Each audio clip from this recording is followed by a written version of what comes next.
நான் ஸ்லைட் போட்டதுனால video okay sister. என்னோட வீடியோவை கொஞ்சம் நான் ஹைட் பண்ணி வைக்கிறேன் சிஸ்டர். சரிங்க சிஸ்டர். ஓகே. எல்லா சகோதரிகளுக்கும் என்னுடைய காலை வணக்கங்களையும் தேவனுக்குள்ளாக இருக்கிறதான அன்பையும் உங்களுக்குள்ளாக நான் தெரிவித்துக் கொள்கிறேன். இன்னைக்கும் கூட நம்ம வந்து நிறைய சாட்சிகளை பார்த்து நம்ம என்ன பண்ணணும் அப்படிங்கிறதுக்காக, நம்மளோட வாழ்க்கையே அமைத்து கொள்ளணும் அப்படிங்கிறதுக்காக எல்லா ஒரு கேரக்டரும் எந்த பைபிள்ல இருக்கிறதான, வேதாகமத்துல இருக்கிறதான எந்த ஒரு ஒரு ஒரு பர்சனை பத்தின விஷயங்களாக இருந்தாலும் எது நம்மளுக்கு வந்து சாலமோன் வந்து சொல்றாரு, எறும்பை பார்த்து கற்றுக்கொள் அப்படின்னு சொல்றாரு. அதே மாதிரி பைபிள்ல இருக்கிறதான அநேக கதாபாத்திரங்களை கொண்டு நாம என்ன பண்ணணும், விஷயங்களை கற்றுக்கொள்ளும்படியாக தான் எல்லாம் கொடுக்கப்பட்டிருக்கு. ஒரு வார்த்தை கூட வீணாக போகாதபடிதான் எழுதப்பட்டிருக்கு. அதனால நாம வந்து இன்னைக்கு வந்து எதை பத்தி நம்ம தியானிக்க போறோம் அப்படின்னா, அப்போஸ்தலர்களோட வாழ்க்கையை வைத்து ஒரு பாடத்தை படித்து அதன் மூலம் நம்ம என்ன கற்றுக்கொள்ளலாம், நம்மளோட வாழ்க்கையை நாம் எவ்வாறு அமைத்து கொள்ளலாம், அமைத்து கொள்ள வேண்டும் அப்படிங்கறதான ஒரு விஷயத்த வந்து நம்ம இன்னைக்கு படிக்க போறோம். அப்போஸ்தலர்களை பத்தி நம்ம படிக்கணும் அப்படின்னா அதுக்கு முந்தின இருக்கிறதான ஒரு விஷயத்திற்குள்ளாக, அதாவது அவங்களோட பேக்ரவுண்ட், அவர்கள் எப்படி அப்போஸ்தலராக அழைக்கப்பட்டாங்க, எதற்காக அழைக்கப்பட்டாங்க, யார் மூலமாய் அழைக்கப்பட்டாங்க, அவர்களுக்கு கொடுக்கப்பட்ட காரியங்கள் என்ன அப்படிங்கிறத நம்ம பார்த்துட்டு அதுக்கப்புறம் நம்ம அப்போஸ்தலர்கள்ல யாரை பத்தி நம்ம பர்டிகுலரா படிக்க போறோம், நம்ம பார்க்க போறோம், தியானிக்க போறோங்கிறதுக்குள்ளாக நம்ம போகலாம். இப்ப வந்து அப்போஸ்தலர்கள் அப்படிங்கிற அந்த ஒரு குரூப் எதற்காக வந்தாங்க அப்படிங்கிறத நம்ம பார்க்கணும்னா நாம என்ன பண்ணணும், கொஞ்சம் பழைய ஏற்பாட்டுக்குள்ளாக நம்ம போய் அதுல இருந்துதான் நம்ம கொண்டு வர முடியும். கிறிஸ்துவினால் அழைக்கப்பட்டவர்கள் தான், சீசர்களாக அழைக்கப்பட்டவர்கள் தான் பின்னாடி பாத்தீங்கன்னா அப்போஸ்தலர்களாக தன்னுடைய வாழ்க்கையை அமைத்து கொண்டாங்க. சீசர்கள் தான் அப்போஸ்தலர்களாக மாறினார்கள். அநேக சீசர்கள் இருந்தாங்க, உங்களுக்கு தெரியும். ஏன்னா இயேசு கிறிஸ்துவை பின்பற்றி அநேகர் அவரோட அற்புத அடையாளங்களை கண்டும் அவர் கொடுக்கிற போஜனத்திற்காகவும் அவர் சொல்லுகிறதான நிறைய ஊமைகளுக்காகவும் அவர் சொல்லுகிற பிரசங்கத்தை கேட்டும் அநேகர் வந்து அவர் பின்னாடி வந்து என்ன பண்ணாங்க, போனாங்க, சீசர்களா போனாங்க. ஆனா இயேசு கிறிஸ்து என்ன பண்ணினாரு, 12 பேரை மாத்திரம் அப்போஸ்தலர்களாக தெரிந்தெடுத்து கொண்டார். அந்த அப்போஸ்தலர்களாக தெரிந்தெடுத்ததன் பின்னணியை பார்க்கணும்னா நம்ம பழைய ஏற்பாட்டுக்குள்ள போகணும்.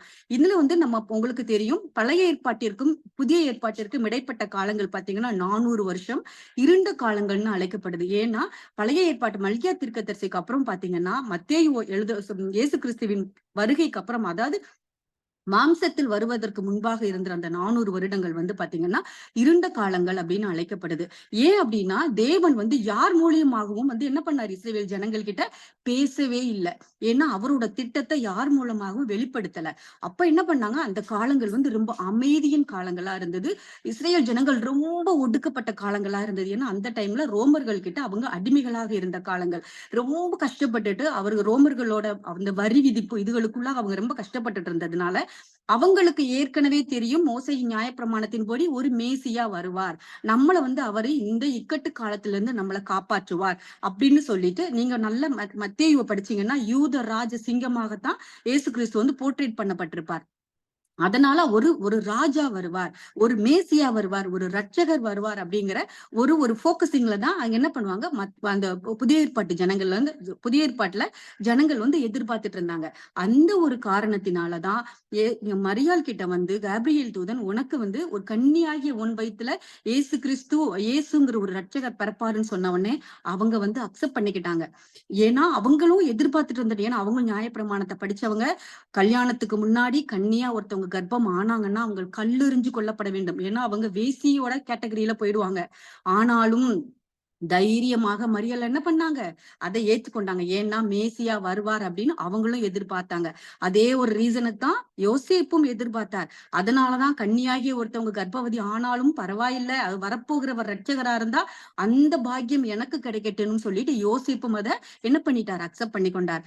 அதே போல நிறைய பேர் பாத்தீங்கன்னா என்ன புதிய ஏற்பாட்டு காலத்துல நம்ம வந்து சீமோன் அப்படிங்கிற ஒருத்தரும் என்ன பண்ணுவாரு, மேசியா வர காத்திருந்தார், மேசியாவிற்காக ஆறுதல் வர காத்திருந்தார் அப்படின்னா இயேசு கிறிஸ்துவை குறிக்கும். ஆறுதல் வர காத்திருந்தார், மேசியா வர காத்திருந்தார். அன்னாள் அப்படிங்கிறவங்களும் காத்திருந்தாங்க. அதே போல இயேசு கிறிஸ்து பிறந்ததுக்கு அப்புறமா என்ன பண்ணாங்க, 8வது நாள் அவருக்கு வந்து விருத்த சேதனம் பண்ணிருப்பாங்க. ஆனா ஆலயத்திற்கு கொண்டு போயிருக்க மாட்டாங்க. இதை நீங்க வந்து லேவியராகமம் எதுல படிக்கலாம் அப்படின்னு பாத்தீங்கன்னா, லேவியராகமம் வாசிங்க சிஸ்டர், 12வது அதிகாரம் 2வது வசனம்.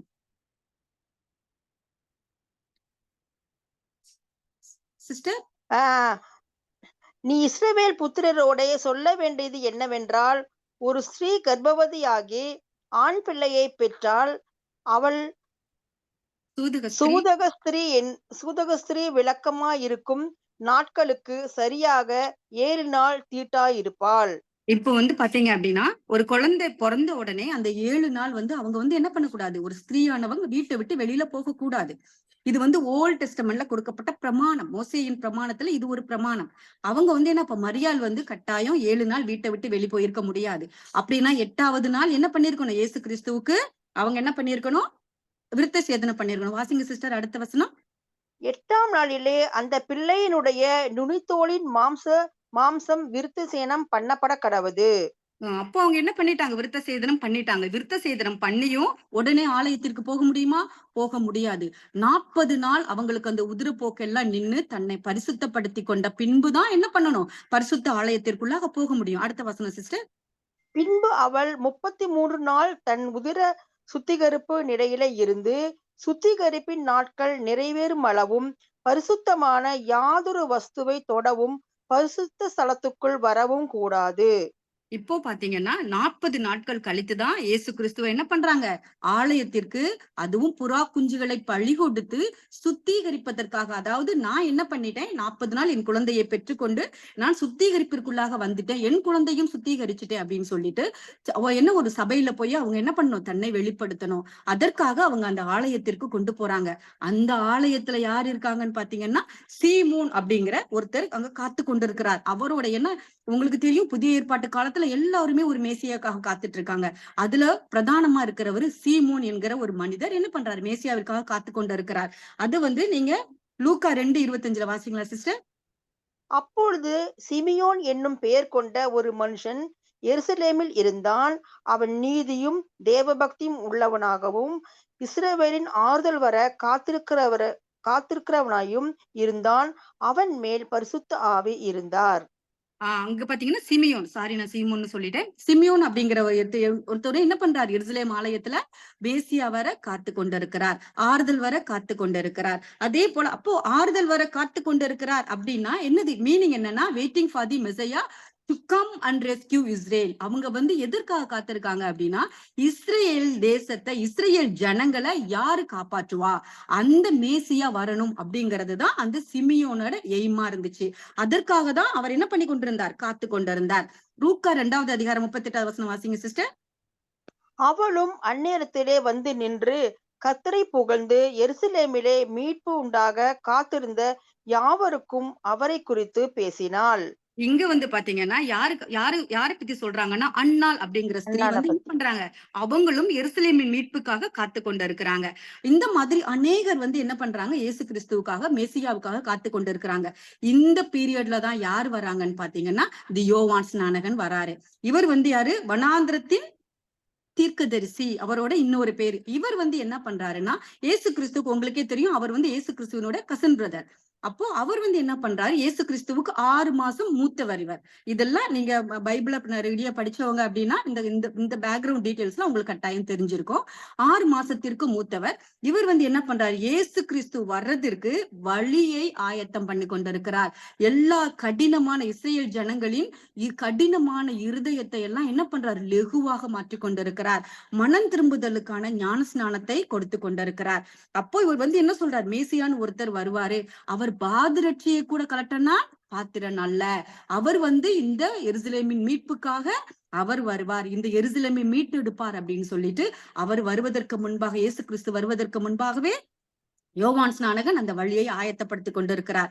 இவர் சொன்ன மாதிரியே சரியாக என்ன பண்றார், இயேசு கிறிஸ்து தன்னுடைய 30வது வயதில் என்ன பண்றார், யோர்தான் நதிக்கரைக்கு ஞானஸ்நானம் பெற்றுக்கொள்ளும்படியாக அவர் வருகிறார். அங்க பார்த்தோம் அப்படின்னா யோர்தான் நதியில என்ன என்ன பண்றாங்க, யோர்தான் நதியில போன உடனே நான் வந்து ஞான ஸ்நானம் எடுத்துக்கொள்ள வேண்டும் அப்படின்னு சொல்லிட்டு யோவான் ஸ்நானகர் கிட்ட எந்த வயசுல வராரு, 30வது வயசுல.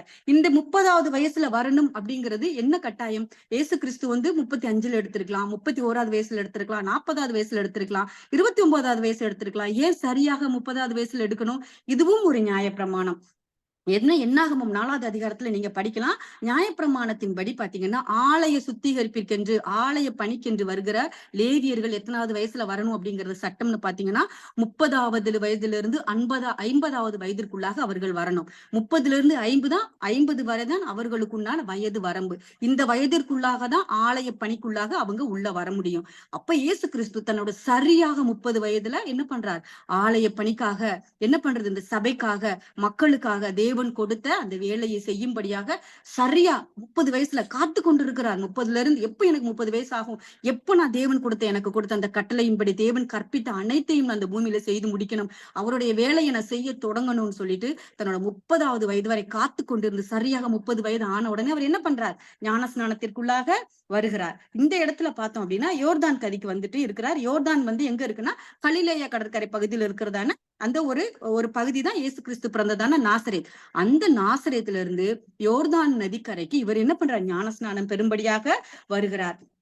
அதுக்கப்புறம் பாத்தீங்க அப்படின்னா இந்த மத்தேயு 3:14 எடுத்து 3:14 வாசிங்க சிஸ்டர்.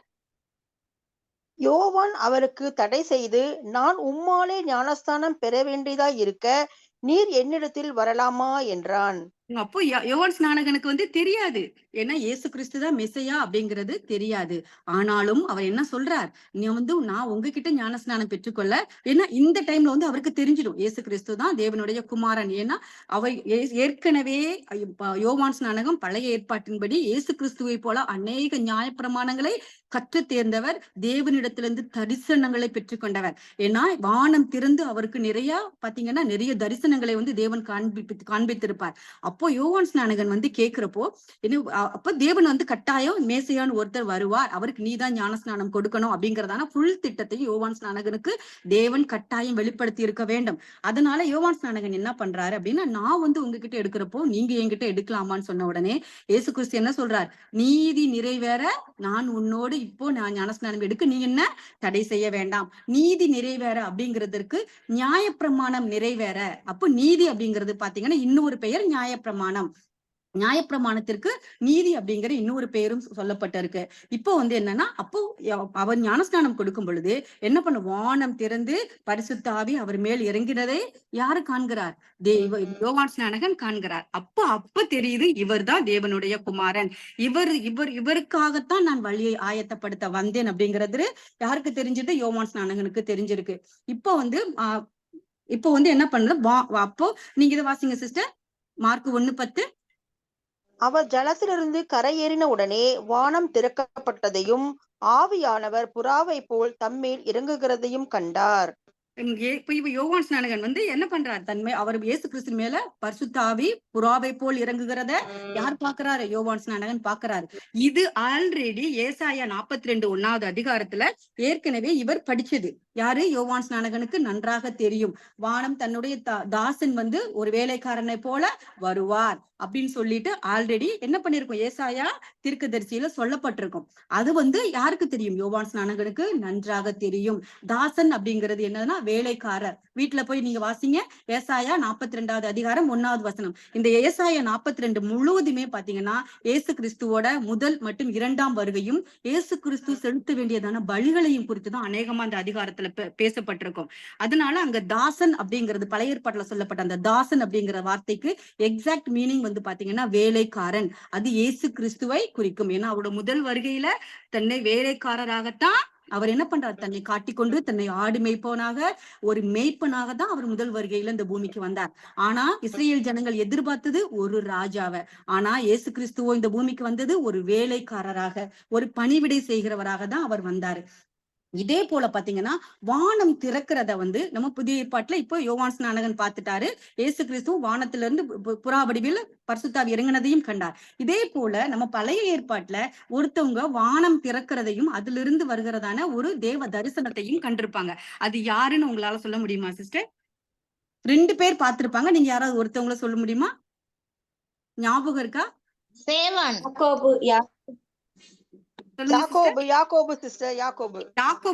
ஏணியில ஏறுகிறதையும் இறங்குகிறதையும் தான் காண்பார். வானம் திறக்கப்பட்டது அப்படிங்கிற அந்த வேர்டு அங்க யூஸ் பண்ணிருக்க மாட்டாங்கல்ல சிஸ்டர்?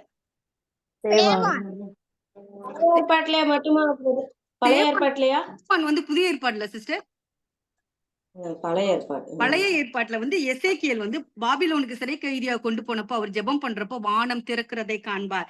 எசேக்கியேல் 1வது அதிகாரம் 1வது வசனம் வாசிங்க சிஸ்டர். 30ஆம் வருஷம் 4ஆம் மாதம் 5ஆம் தேதியிலே நான் கேபார் நதியண்டையிலே சிறைப்பட்டவர்கள் நடுவிலே இருக்கும்போது சம்பவித்தது என்னவென்றால், வானங்கள் திறக்கப்பட நான் தேவ தரிசனங்களை கண்டேன். இங்க பாத்தீங்கன்னா எசேக்கியேல் வானம் திறக்கிறது அதே அதே போலயே இங்கேயும் வானம் திறக்கிறதையும் கண்டார். அதே போல அவர் இருந்த இடம் கேபார் நதி அண்டையிலே, இயேசு கிறிஸ்து இருந்தது யோர்தான் நதி அண்டையிலே. அவர் 30வது வருஷம், இயேசு கிறிஸ்துவும் 30வது வருஷம். இதே போலயே அவர் என்ன பண்ணிருப்பாரு, அந்த வானம் திறந்து அந்த இடத்துல தேவ தரிசனங்களை எசேக்கியேலுக்கு தேவன் காண்பித்து கொடுத்தார். கிறிஸ்துவும் வானம் திறக்கும் பொழுது, அந்த ஞானஸ்நானம் பெற்றுக்கொண்டவுடன் வானம் திறக்கும் பொழுது தேவ தரிசனத்தை கட்டாயம் இயேசு கிறிஸ்துவும் கண்டிருக்க வேண்டும். வானம் திறக்கணும்னா ஏன் இப்ப திறக்கணும்? ஏன்னா உன்னை காண்பிக்கும் பொருட்டாக தான் அந்த வாசல் திறக்கப்படணும், அந்த திரைச்சீலை திறக்கப்படணும். அப்போ இயேசு கிறிஸ்து என்ன பண்றார், அந்த அந்த வானம் திறக்கப்பட்ட பொழுது தேவ தரிசனத்தை கண்டார். அதே போல பாத்தீங்கன்னா மோசே, பழைய ஏற்பாட்டுல மோசே 40 நாள் சீனாய் மலையில என்ன பண்ணிருப்பார், ஆசாரிப்பு கூடாரத்தை வடிவமைக்கிறதுக்கு தக்கதான அந்த பிளான வாங்குறதற்காக அவர் சினாய் மலையில 40 நாள் அவர் என்ன பண்றாரு, பிரேயர் பண்ணிட்டு இருக்கிறப்போ தேவன் அவனுக்கு என்ன பண்றார், மோசேக்கு தன்னுடைய ஆசாரிப்பு கூடாரத்தை எப்படி கட்ட வேண்டும் அப்படின்னு சொல்லிட்டு ஒரு தேவ தரிசனத்தை அவருக்கு காண்பிக்கிறார். அதே இந்த 3 பேரும் வானம் திறக்கப்பட்டதையும் அதில் தேவ தரிசனம் காண்பிக்கப்பட்டதையும் இவர்கள் வந்து பாக்குறாங்க. இப்போ நம்ம என்ன பண்ண போறோம், கொஞ்சம் கொஞ்சமா சப்ஜெக்ட்குள்ள போறோம். இப்ப பாத்தீங்க அப்படின்னா கிறிஸ்து வந்து அவர் வந்து 40 நாள் ஞானஸ்நானம் பெற்றுக்கொண்ட உடனே இயேசு கிறிஸ்து வந்து 40 நாள் வனாந்திரத்திற்குள்ளாக என்ன பண்றாங்க, அவர் வந்து சோதிக்கும்படியாக கொண்டு போகப்படுகிறார். இந்த 40 நாளுமே இயேசு கிறிஸ்து வந்து உண்ணாமலும் உறங்காமலும் இருந்தால் நம்ம படிச்சிருப்போம். அப்போ இயேசு கிறிஸ்து வனாந்திரத்துக்குள்ள போயிருக்காங்கன்னா உண்ணாமலும் உறங்காமலும் தண்ணீர் குடியாமலும் எப்படி இருந்திருக்க முடியும்? அவர் வந்து என்ன பண்ணிருக்கிறாரு, தேவனுடன் உறவாடி கொண்டு இருந்திருக்க அது அநேக வாய்ப்புகள் உண்டு. ஏன்னா 40 நாளும் அவர் என்ன பண்ணிருக்கணும், அவரோட சிந்தனையிலேயே அப்பா நம்மளை எதற்காக இந்த பூமிக்கு அனுப்பினாங்க, இன்னும் நான் ஞானஸ்நானம் பெற்றுக்கொண்டுட்டு இனிமேல் என்னுடைய லைஃப்ல என்னுடைய வாழ்க்கையில் அடுத்தடுத்த கட்டங்களை நான் எப்படி நகர்ந்து கொண்டு போகணும் அப்படின்னு சொல்லிட்டு தன்னுடைய தேவனோட, தன்னுடைய பிதாவோட, தன்னை அனுப்பின அப்பாவோட கூட அவர் என்ன பண்ணிருக்கணும், உறவாடி கொண்டு இருந்திருக்கணும். அவருக்கான அனைத்து சாப்பாடும் அனைத்து தேவையான ஊட்டச்சத்தும் யாருக்கிட்ட இருந்து கிடைச்சிருக்கும், தன்னுடைய பிதாவாகிய தேவன் கிட்ட இருந்து அவருக்கு அவ்வளவு விதமான சாப்பாடும் அவருக்கு கிடைத்து கொண்டு இருந்திருக்கும்.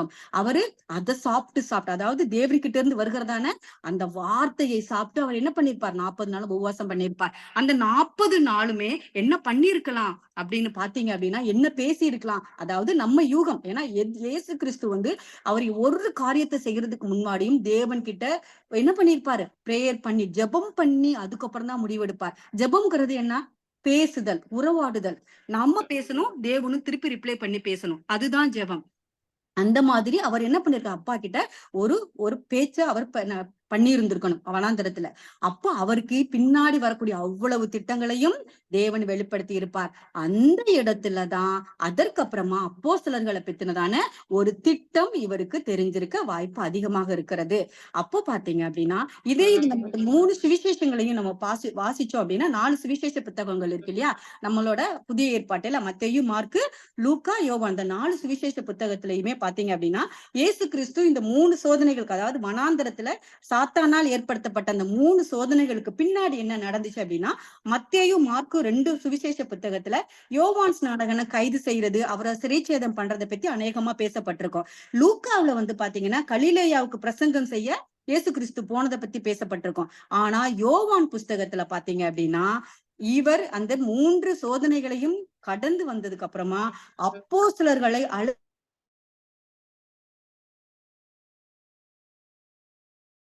மாதிரி இயேசு கிறிஸ்துவ வந்து என்ன பண்ணிருக்காங்கன்னா அப்போஸ்தலர்களை அழைக்கும்படியாக அவர் வந்தார். அவர் கூட்டங்கள்ல வந்து என்ன பண்றாருன்னா, அவர் சுவிசேஷம் பிரசங்கத்தை சொல்றப்போ எல்லா இடங்கள்லயும் பாத்தீங்க அப்படின்னா இந்த பரிசேயர்களும் சதுசேயர்களும் இயேசு கிறிஸ்து கிட்ட குற்றம் கண்டுபிடிக்கிறதுக்காகவே தான் வந்துட்டு இருப்பாங்க. ஏன்னா மக்கள் அவர் சுவிசேஷத்தை கேட்க வர்றப்போ அவர்கிட்ட தப்பு கண்டுபிடிக்கிறதுக்காகவும் சில கூட்டங்கள் வரும். இப்பவும் நிறைய இடத்துல இருக்கிறாங்க. அதே போலயே பரிசேயர்களும் சதுசேயர்களும் அவரை என்ன பண்றாங்க, குற்றம் கண்டுபிடிக்கணும், எப்படி அவரை அரெஸ்ட் பண்ணணும், எப்படி அவரை கொலை பண்ணணும், ஏன்னா இவர் எப்படி நியாயப்பிரமாணத்தை நிறைவேறுதலா எப்படி இருக்க முடியும், நியாயப்பிரமாணத்தை யாருமே நிறைவேற்ற முடியாது, இவர் எப்படி நிறைவேற்ற முடியும்? அது எப்படி நியாயப்பிரமாணத்தின்படி ஒருவனு நீதிமான் இல்லையே, இவர் எப்படி நீதிமானாக இருக்க முடியும்? அப்படிங்கிற ஒரு விஷயத்தை அவங்க பிடிச்சுக்கிட்டு இயேசு கிறிஸ்துவ அவங்க என்ன பண்றாங்க, கொல்றதுக்காக தான் அவங்க என்ன பண்றாங்கன்னா அவங்க தேடி வராங்க. அப்போ அந்த இடத்துல பாத்தீங்க அப்படின்னா இவர் வந்து இவங்க ஒவ்வொரு இடத்துலயுமே பாத்தீங்கன்னா அவங்கள வந்து ஃபாலோ பண்ணிக்கிட்டே தான் இருக்காங்க. அப்போ அந்த இடத்துல யோவான் ஸ்நானகன் வந்து என்ன சொல்றார், இயேசு கிறிஸ்துவை காட்டி கொடுக்கிறார். இவர்தான் உலகத்தின் பாவங்களை தீர்ந்து சுமந்து தீர்க்க வந்த தேவ ஆட்டுக்குட்டி அப்படின்னு சொல்லி தன்கிட்ட இருந்த சீஷர்கள் 2 பேர் கிட்ட காட்டி கொடுக்கிறார். அவர்கிட்ட ஆல்ரெடி யோவான் ஸ்நானகன் கிட்ட ஒரு குரூப் ஆஃப் பீப்புள்ஸ் வந்து சீசனாக இருந்தாங்க. இயேசு கிறிஸ்து அழைத்ததுக்கு அப்புறம் தான் அப்போஸ்தலர்கள், நான் சொல்லியிருக்கேன் ஆல்ரெடி, அதுக்கு முன்பாக இருந்தவர்கள்லாம் சீசர்கள். அப்ப யோவான் ஸ்நானகர் கிட்டையும் ஒரு 4 சீசர்கள் நிறைய அநேக பேர் இருந்தாங்க. ஆனா பர்டிகுலரா சொல்லும்படியாக ஒரு 4 பேர் இருப்பாங்க. அந்த 4 பேருமே பாத்தீங்க அப்படின்னா யோவான் ஸ்நானகன் கிட்ட ரொம்ப நம்பகத்தன்மை வாய்ந்த சீஷர்கள். அதுல 2 பேருக்கிட்ட யோவான் ஸ்நானகன் வந்து காட்டி கொடுக்கிறார். யோவான் 1வது அதிகாரம் 35வது வசனம். சிஸ்டர் வாசிங்க. மறுநாளிலே யோவானும் அவனுடைய சீசரில் 2 பேரும் நிற்கும் போது அடுத்தது வாசிங்க சிஸ்டர். இயேசு நடந்து போகிறதை அவன் கண்டு, இதோ தேவ ஆட்டுக்குட்டி என்றான். அப்புறம் அடுத்து சிஸ்டர். அவன் அப்படி சொன்னதை அவ்விரண்டு சீசரும் கேட்டு இயேசுவுக்கு பின் சென்றார்கள். இதுல பாத்தீங்கன்னா ஃபர்ஸ்ட் யோவான் 1:35 சொல்றப்போ இதோ இந்த 2 பேர்கிட்ட 2 பேர் மட்டும்தான் சொல்லியிருப்பாங்க. ஆனா யாருன்னு சொல்லியிருக்க மாட்டாங்க. இவர் தான் உலகத்தின் பாவங்களை சுமந்து வந்து தீர்க்க வந்த தேவ ஆட்டுக்குட்டின்னு காண்பித்து கொடுத்திருப்பார். அப்புறம் 1வது அதிகாரம் 30வது வசனம் 36வது வசனம் வந்து நெக்ஸ்ட் டே, அடுத்த நாள் அதே மாதிரியே 2 பேருக்கிட்ட இவர் தான் தேவ ஆட்டுக்குட்டி அப்படின்னு சொல்லி காமித்து கொடுப்பார். அந்த இடத்துலதான் என்ன பண்ணிருக்கோம்னா 2 பேர் ஒருத்தவங்க அந்த இடத்துலதான் அவர் என்ன பண்ணிருவார், அவருக்கு தான் எல்லா பெருமையும், எனக்கு ஒண்ணு இல்ல, ஐ எம் நத்திங் அப்படிங்கறதுக்கு மீன்படுத்தும்படிதான் அவர் பெருகவும் நான் சிறுகவும் வேண்டும் அப்படின்னு சொல்லியிருப்பார். அந்த 2 பேரும் யாரு அப்படின்னு நம்ம பார்த்தோம் அப்படின்னா சீசர்கள்ல வர்றவங்க இவங்கதான் பிரதானம். அந்த 2 சீசர்கள்ல யோவான் ஸ்நானகன், இவங்க ஏற்கனவே யோவான் ஸ்நானகன் இடத்துல சீசர்களாக இருந்தவர்கள், அவருடைய போதனைகளை அதிகமாக பற்றி கொண்டவர்கள், தேவனிடத்தில் அநேகமாக பிரியம் கொண்டவர்கள், அன்பு கொண்டவர்கள், தேவனுடைய திட்டத்தை அறிந்து கொள்ளும்படியாக அநேகமாக வாஞ்சை எடுத்துக் கொண்டவர்கள் இவங்க 2 பேரும். அந்த 2 பேர் யாருன்னு பார்க்கலாம். வாசிங்க சிஸ்டர். 38. இயேசு திரும்பி அவர்கள் பின் செல்லுகிறதை கண்டு, என்ன தேடுகிறீர்கள் என்றார். அதற்கு அவர்கள், ரபி, நீர் எங்கே தங்கியிருக்கிறீர் என்று கேட்டார்கள். ரபி என்பதற்கு போதகரே என்று அர்த்தமாம். இங்க பாத்தீங்கன்னா 38வது 39வது வசனத்துல அந்த 2 பேரும் யோவான் ஸ்நானகன் இவர் தான் உலகத்தின் பாவங்களை தீர்க்க வந்த தேவ ஆட்டுக்குட்டின் காண்பித்து கொடுத்த அடுத்த நிமிஷம் நீங்க அவர் கூட போங்கன்னு சொன்ன உடனே அவங்க ஒண்ணுமே கேட்கல. ஏன்னா அது வரைக்கும் யோவான் ஸ்நானகனோட இருந்த அந்த 2 பேரும் இப்ப என்ன பண்றாங்க, யோவான் ஸ்நானகன் காட்டி கொடுத்த இயேசு கிறிஸ்துவுக்கு பின்பாக அவங்க போக ஆரம்பிக்கிறாங்க. ஏன்னா அவங்க பின்னாடியே ஃபாலோ பண்ணிட்டு போறப்போ இயேசு கிறிஸ்து நின்று, நீங்க ஏன் பின்னாடி வரீங்க, உங்களுக்கு என்கிட்ட என்ன வேணும் அப்படின்னு கேக்குறப்போ அவங்க என்ன சொல்றாங்க, ரபி நீங்க எங்க தங்கி இருக்கீங்க அப்படின்னு சொல்லிட்டு அவங்க என்ன பண்றாங்க, கேக்குறாங்க. அதுக்கடுத்து வாசிங்க சிஸ்டர். யோவான் சொன்னதை கேட்டு அவருக்கு பின் சென்ற 2 பேரில் ஒருவன் சீமோன் பேதுருவின் சகோதரனாகிய அந்திரேயா என்பவன். இங்க பாத்தீங்கன்னா இயேசு கிறிஸ்துவை முதலில் அறிந்து கொண்ட சீஷன் யாருன்னு பார்த்தோம்னா அந்திரேயா. அவர்தான் இயேசு கிறிஸ்துவ அழைக்கப்பட்ட முதல் சீஷன். அதுக்கப்புறம் தான் அந்திரேயாவோட பிரதர் தான் யாரு, சீமோன் பேதுரு. சீமோன் தான் அவர் பேரு, பேதுருன்னு இயேசு கிறிஸ்து தான் பேர் வைப்பாங்க. சீமோன். இவங்க 2 பேரு யாருன்னு பாத்தீங்கன்னா அண்ணன் தம்பிகள். 2 பேரும் யோவான் ஸ்நானகன் இடத்துல சீசர்களா இருந்தவர்கள். இப்ப என்ன பண்றாரு, அந்திரேயா தான் முதல்ல இயேசு கிறிஸ்துவை ஐடென்டிஃபை பண்ணிக்கிறார். அவர் தான் முதல்ல போறார். இங்க சீமோன் பேதுரு வரவே இல்லை, அந்திரேயா மட்டும்தான் வரார். சீமோன் பேதுருவின் சகோதரனாகிய அந்திரேயா என்பவன். அந்திரேயா தான் என்ன பண்றார், இயேசு கிறிஸ்துவை ஃபாலோ பண்ணி போய்கொண்டே இருக்கிறார். இவர் இங்க வந்து பார்த்தோம் அப்படின்னா இப்போ நாம என்ன பண்ண போறோம், அந்திரேயாவை பத்தி தான் படிக்க போறோம். அப்போஸ்தலராகிய அந்திரேயா, இவரை குறித்து நம்ம பார்க்கணும் அப்படின்னா நீங்க வந்து பைபிள்ல வந்து ரொம்ப குறுகின வசனங்கள் தான் இவரை பத்தின இருக்கும், குறுகிய இன்ஃபர்மேஷன் மட்டும்தான் இருக்கும். ஆனா இவருடைய காரியங்கள் பாத்தீங்கன்னா ரொம்ப அநேகமான காரியங்கள், இவர் செய்ததான அநேகமான காரியங்களை வந்து நம்ம தியானிக்கலாம். ஆனா ரொம்ப மினிமமா தான் பைபிள்ல வந்து நம்மளுக்கு சொல்லப்பட்டிருக்கும். இவரை பத்தி நம்ம தெரிஞ்சுக்கணும் அப்படின்னா இவர் பெத்சாயிதா இடத்தை சேர்ந்தவர். இந்த பெத்சாயிதா அப்படிங்கிறது எங்க இருக்கு அப்படின்னு பாத்தீங்கன்னா கலிலேய கடல் பகுதிய பக்கத்துல இருக்கிறதான ஒரு மீனவ கிராமம். இங்க இருக்கிறவங்களுக்கு பிரதான தொழில் என்னன்னு பாத்தீங்க அப்படின்னா மீன்பிடி தொழில் தான் இவங்களுக்கு பிரதானமான தொழிலா இருந்தது. அதனால இவர்கள்லாம் என்ன பண்ணும், பயங்கர உடல் வலிமை உள்ளவர்களாகவும் பயங்கர திடகாத்திரம், ஏன்னா வலையை விட்டு அநேகமான மீன்களை பிடித்து இழுக்கக்கூடிய அளவுக்கு நல்ல திடகாத்திரமான ஒரு முரட்டு சுபாவம் இவர்கள் மனதுல பாத்தீங்கன்னா ரொம்ப முரட்டு சுபாவம் அதிகமா காணப்படும். ஏன்னா மோஸ்ட்லி பாத்தீங்க அப்படின்னா இது மீனவர்கள் அப்படிங்கிறதே பாத்தீங்கன்னா அந்த காலங்கள்ல யூதர்களோட காலங்கள்ல ரொம்ப தாழ்மையான ஒரு வேலையா இருந்தது. இப்பவும் நம்மளுடைய காலங்களும் அப்படித்தான். ஏன்னா மீன் பிடிக்கிறவங்க இந்த கூடையில மீன் பிடிச்சிட்டு வர்றவங்க எல்லாம் நம்ம வீட்டுக்குள்ள கூப்பிட்டு சோஃபால உட்கார வச்சா நம்ம பேசிட்டு இருக்கோம் இல்ல, வாசலோட அவங்க என்ன பண்ணிடுவோம், மீனை வாங்கிட்டு அனுப்பினா அவங்க மேல இருந்து வர்ற ஸ்மெல், அவங்களோட ட்ரெஸ்ஸிங், அந்த சென்ஸ் ஆஃப் ட்ரெஸ்ஸிங்னு சொல்றோம் இல்லையா, அவங்க மீன் பிடிக்க வரவங்க ரொம்ப அழகா ட்ரெஸ் பண்ணிருப்பாங்க. ரொம்ப ஒரு யூஸ்வல் ட்ரெஸ்ஸா, ஒரு இருக்கிறதுலயே ரொம்ப அழுக்கான, தூக்கி எப்பவும் வெளியில போடக்கூடிய அளவுல இருக்கிறதான ட்ரெஸ்ஸை தான் அவங்க போட்டிருப்பாங்க. அவங்க மேல இருந்து வர்ற ஸ்மெல், அவங்க மேல இருந்து வர்ற வேர்வை நாத்தம், இதெல்லாம் யாருக்குமே ஒரு பிடிக்காத ஒரு அருவருப்பான ஒரு ஒரு மக்கள் ஜனங்களாத மீனவர்களை அந்த காலத்திலயும் கருதிட்டு இருந்தாங்க. அந்த மாதிரி ஒரு தொழிலை செய்தவர் தான் அந்திரேயா. இவர் பாத்தீங்கன்னா யோவான் ஸ்நானகன் இடத்தில் மனம் திருந்தி ஞான ஸ்நானம் பெற்றுக்கொண்டவர். அதே போல தேவன் நற்பணி செய்யறதுல அதிக ஈடுபாடு. எப்போ பாரு தேவனை பத்தி சொல்லணும், தேவனை பத்தி அறிந்து கொள்ளணும், தேவனோட திட்டம் என்னவாக இருக்கும், அந்த திட்டத்துல என்னோட வேலை என்ன அப்படிங்கிற அறிந்து கொள்றதுல ரொம்ப ஈடுபாடு கொண்டவராக இருந்தார். அவருக்கு அதுவும் இல்லாம அவருக்கு கிடைக்கிற எந்த ஒரு சத்தியமாக இருந்தாலும் அதை என்ன பண்ணுவார், தன் சகோதரனாகிய சீமோனுக்கும் சீமோன் பேதுருக்கும் அவரு வெளிப்படுத்துகிறவராகவும் காணப்பட்டாரு. இவர் பாத்தீங்க அப்படின்னா இவர் யோவான் அதிகாரம் 1வது அதிகாரத்துல 41வது வசனத்துல இவர் என்ன பண்ணிருப்பாரு, இவரே போய் அவரோட அண்ணன் பேதுருவையும் அழைத்து வருவாரு. எனக்கு கிடைச்ச சத்தியம், எனக்கு நான் கண்டுகொண்ட அந்த மேசியாவாக இயேசு கிறிஸ்துவ என்னோட சகோதரனும் கண்டுகொள்ளணும் அப்படின்னு சொல்லிட்டு இயேசுவை ஐடென்டிஃபை பண்ண அடுத்த நிமிஷம் போய் அவரோட சகோதரனாகிய சீமோன் பேதுருவையும் கூட்டி கொண்டு வருவாரு.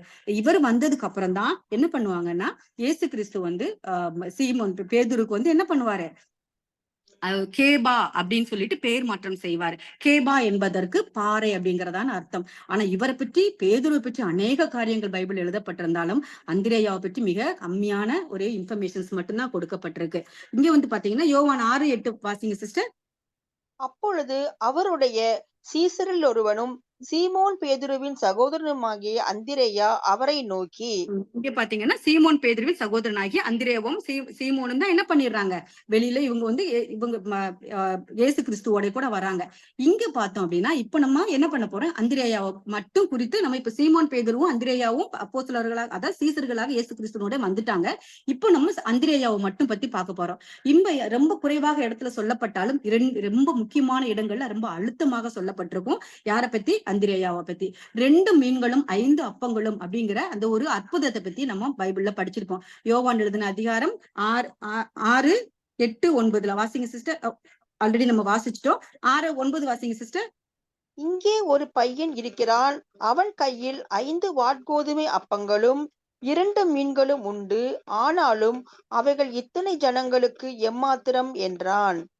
இங்க பாத்தீங்கன்னா அந்த 2 மீன்களும் 5 அப்பங்களும் மட்டும்தான் அந்த இடத்துல இருக்கு. ஆனா ஜனங்களோ அநேகமா இருக்கிறப்போ சாப்பிடுறதுக்கு ஏதாவது கொடுக்கணுமே இயேசு கிறிஸ்து அங்கலாய்க்கும் பொழுது அந்த இடத்துல என்ன பண்றாரு, அந்திரேயா தான் முன்னாடி முன்னாடி என்ன பண்றாரு, சாப்பாடு இயேசு கிறிஸ்து சொன்ன அடுத்த உடனே இம்மீடியட்டா அவரோட வேலையை ஆரம்பிக்கிறார்.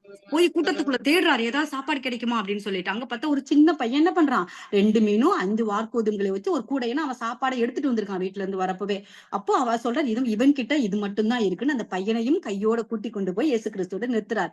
அப்ப என்ன பண்றார், அந்த அற்புதம் அங்கதான் நடக்குது. அந்த அற்புதம் நடக்க முதல் தூண்டுகோலா இருந்தவர் யார், அந்திரேயா. அந்திரேயா கொண்டு போய் கொடுத்த அந்த மீன்களையும் அந்த அப்பத்தையும் வைத்துதான் 5000 புருஷர்களை இயேசு கிறிஸ்து போஷித்தார்.